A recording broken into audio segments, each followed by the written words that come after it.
Hola, soc en Jan Bové, soc un enginyer de telecomunicacions que fa 4 anys vaig decidir arriscar-ho tot i emprendre un llarg viatge per tot el món.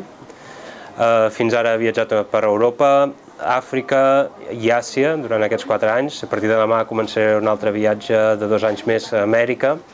Durant aquests anys he estat desenvolupant, entrevistant a través d'un projecte, prenent el pols al món, molta gent, un centenar o 150 persones, preguntant-los sempre sobre quins eren els problemes del món, quins són els problemes de la seva regió, quin és el secret de la felicitat, si són feliços.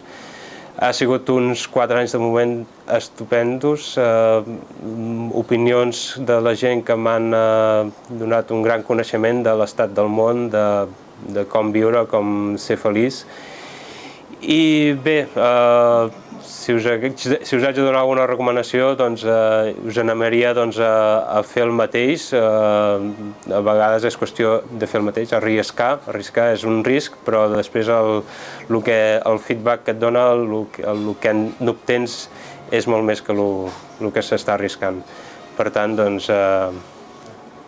més que un viatge, animar-vos a fer un llarg viatge també a la vostra vida i a descobrir el món, no només a través de reportatges, sinó també vivint-lo amb els propis medis. I bé, en qualsevol cas, també si llegiu el llibre que he escrit sobre Europa del primer any, doncs també podreu veure una mica la meva visió. Sempre és bo, però, tenir la pròpia visió del món. Gràcies per escoltar-me.